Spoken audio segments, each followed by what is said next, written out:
As Draco finished getting dressed, he took a moment to look out the window.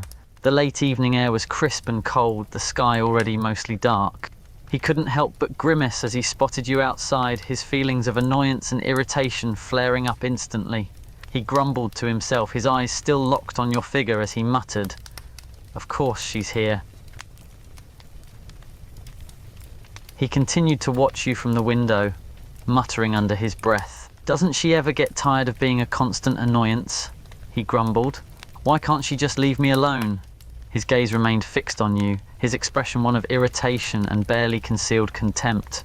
He couldn't understand why you seemed to always be where he didn't want you to be, and it drove him insane. Draco's parents adored you. That was clear from the affectionate way they spoke to you and the warm smiles on their faces. As they engaged in conversation with you, it was obvious that they looked upon you with a great deal of fondness, their eyes sparkling as they interacted with you. He watched the scene from the window, his expression growing more and more irritated. He could feel a familiar heat rising in his chest as he saw the way his parents praised you, the way they smiled at you. It drove him insane, his irritation flaring further as he mumbled, "Whatever, she's not my problem tonight." With a final glance out the window, he turned away, his mind already shifting to thoughts of his upcoming evening. He was determined not to let you ruin his night, to not let your presence get under his skin. He grabbed his coat, slinging it over his arm as he headed for the door, each step filled with an air of determination and defiance.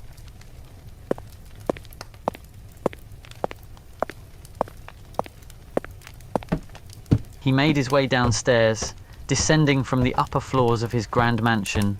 The house was silent, the only sound the soft echo of his footsteps on the polished hardwood floor. His mind was still partly preoccupied with thoughts of you, his irritation and annoyance lingering like a dark cloud. He mentally shook himself, determined not to let you ruin his night before it had even begun.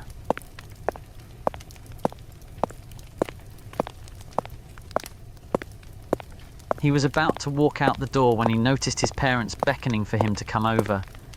He could see you standing there as well, looking as polished and well-groomed as ever, the image of a rich, pampered girl who had it all. His irritation flared again at the sight of you, but he plastered a polite smile on his face and walked over to where his parents were, his body radiating tension and annoyance beneath the forced politeness. "Draco," said Narcissa, her voice firm yet worried. "Your father and I are headed out for some urgent business. We might not be back until tomorrow. We would like it if you could stay here with her while we are gone." Draco's jaw clenched as his mother spoke, his annoyance at the situation growing exponentially. He had plans for the night, plans that didn't involve babysitting you. He wanted to protest, to argue that he was not a babysitter, that he had better things to do. But he knew that would just cause a scene, and he was in no mood to deal with his parents' disappointment. He gritted his teeth, his tone tight as he replied, "Fine, I'll stay here with her." "Darling," Narcissa said softly, her lips curling up into a knowing smile. "Stay with Draco. Your parents and I have to go now. I'm sure you two have some catching up to do." Narcissa looked between you and Draco, her eyes lingering on him for a moment before her gaze shifted back to you. She gave a small smile, tilting her head slightly in your direction, as if silently encouraging her son to talk to you. With a final farewell, Narcissa and Lucius left the house, leaving you alone with Draco. He watched his parents leave, the door closing behind them with a soft click. The house was silent again, and he turned to look at you, his eyes narrowing as he suppressed a flare of irritation. He muttered under his breath, his tone bitter as he said, "Great, just great. Stuck here babysitting you." He rolled his eyes, his irritation growing at your prim and proper demeanour. He couldn't help but feel a pang of annoyance at your composure, the way you were always so in control. "Yeah, thrilled to see you too," he muttered, his voice dripping with sarcasm. "It's not like I had plans or anything." He bristled at your comment, his irritation rising at your audacity. "No, of course not for you," he snapped, his tone frosty. "As if I would ever get dressed up for you." He adjusted his coat, his fingers running over the fabric as if trying to regain his composure. Not that it's any of your business, but I am going out. He noticed you walking over to the window, a frown tugging at the corners of his mouth as he followed your gaze out the window. The rain was coming down heavily, the night sky obscured by a thick sheet of grey clouds. He let out a low curse under his breath, realizing that going out now would be impossible. He would end up drenched in minutes, and the thought of spending the evening stuck indoors with you was even more frustrating than the rain itself.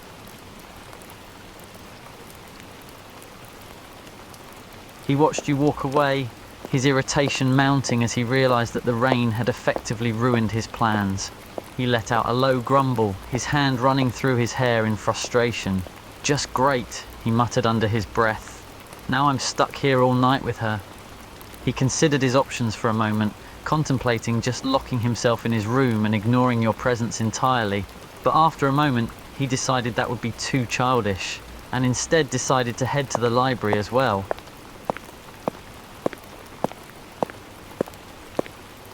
He rolled his eyes at your question, his annoyance at the situation clearly evident on his face. "No, I'm not following you," he retorted. "I'm just going to the library because there's nothing else to do here."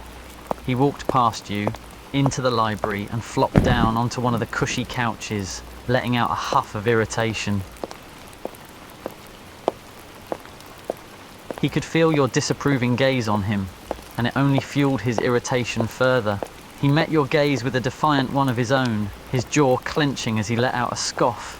"What are you looking at?" he snapped, his tone frosty. "Don't you have a book to read or something?" He couldn't help but notice the gracefulness with which you moved, the way you navigated through the shelves with an air of confidence and poise. It irritated him even more, and he grumbled under his breath as he watched you. He leaned back on the couch, crossing his arms over his chest. "You sure do seem to enjoy parading around like a princess, don't you?" he sneered, his tone acidic.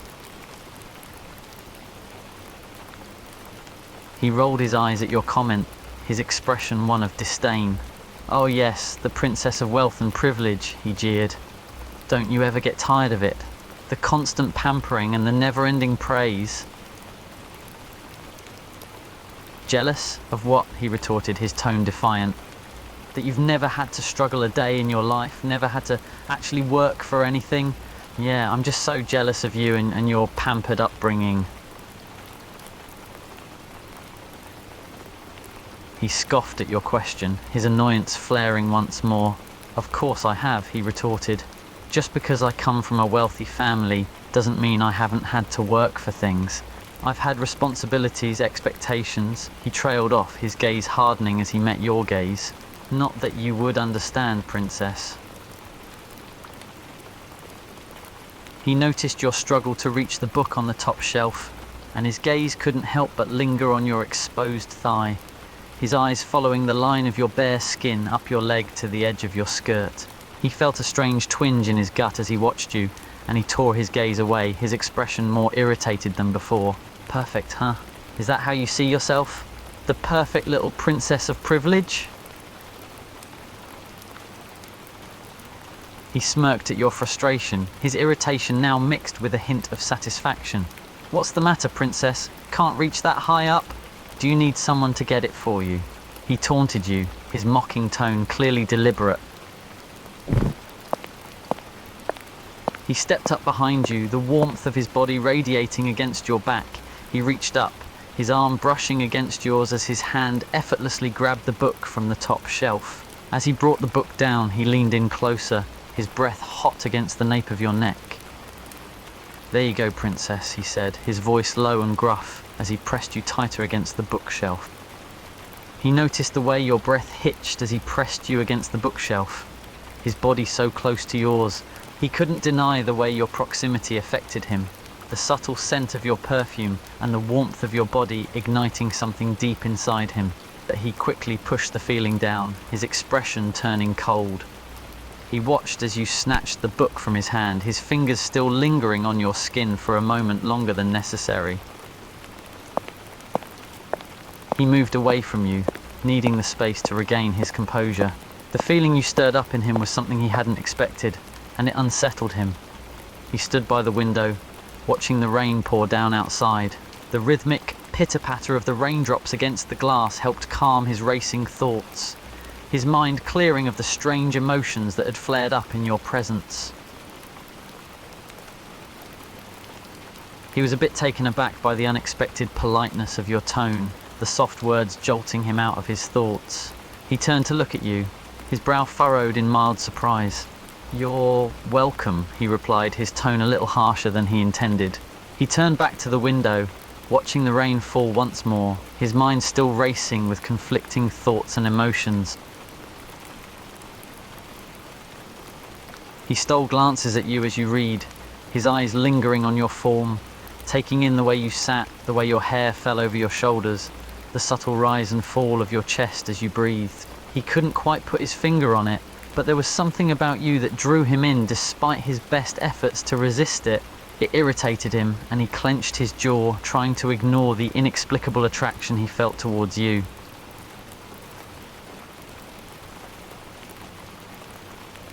He tried to distract himself from the feelings that were bubbling up inside him, but watching you sit there, so engrossed in your book, only made it harder to do so. The silence in the library was nearly deafening, broken only by the occasional sound of the rain hitting the window and the soft rustling of the pages as you turned them.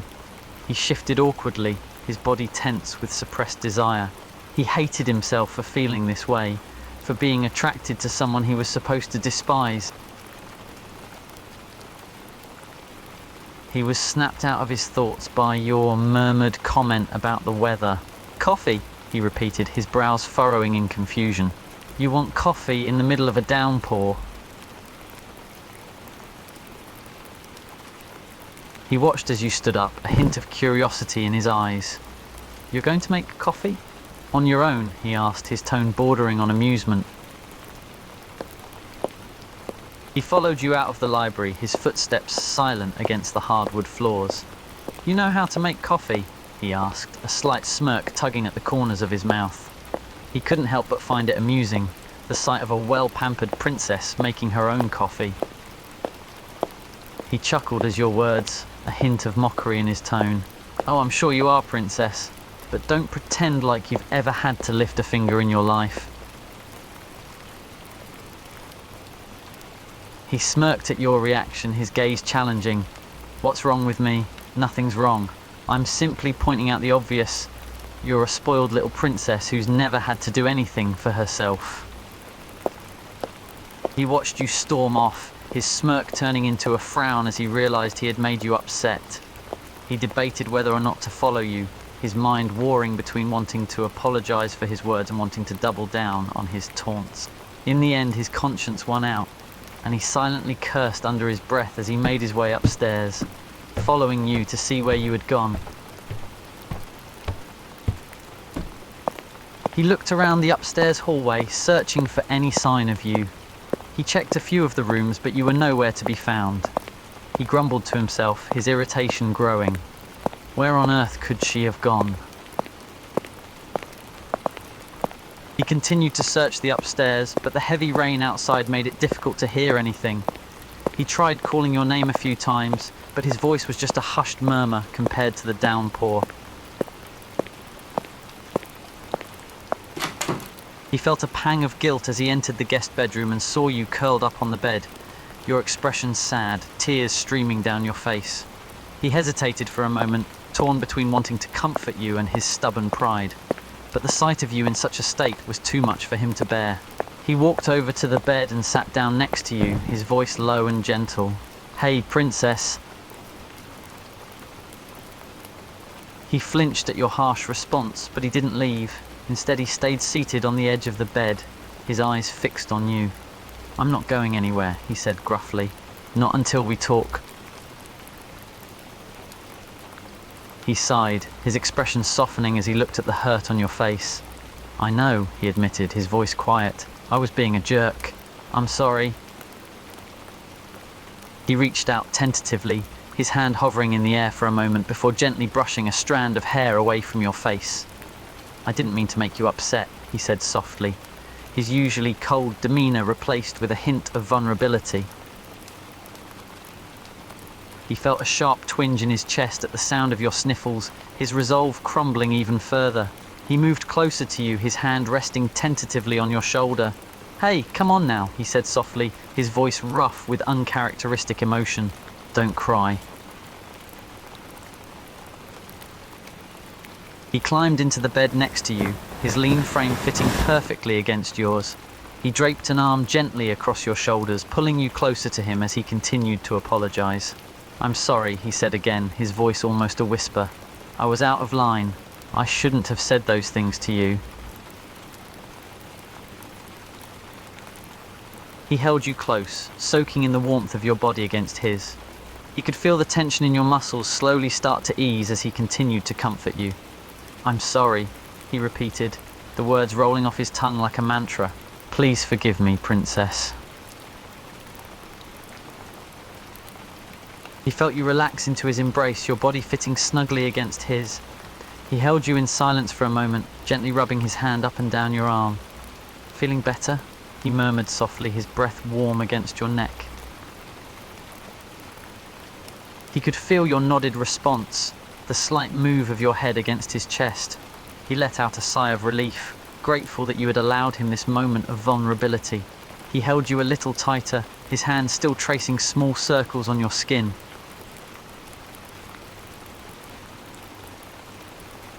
He pulled back a little so he could look at your face, his eyes roaming over your features, taking in the tears staining your cheeks. "I didn't think you would cry either," he admitted softly. "I thought you'd fight back, give me a sharp retort, and maybe throw something at me." He gently brushed away the last of your tears, his touch surprisingly tender. But instead, you ran away and He trailed off, his throat closing up with emotion. "It made me realize just how cruel I was being," he said gruffly, his voice tinged with shame. "You don't deserve that, Princess. Not from me."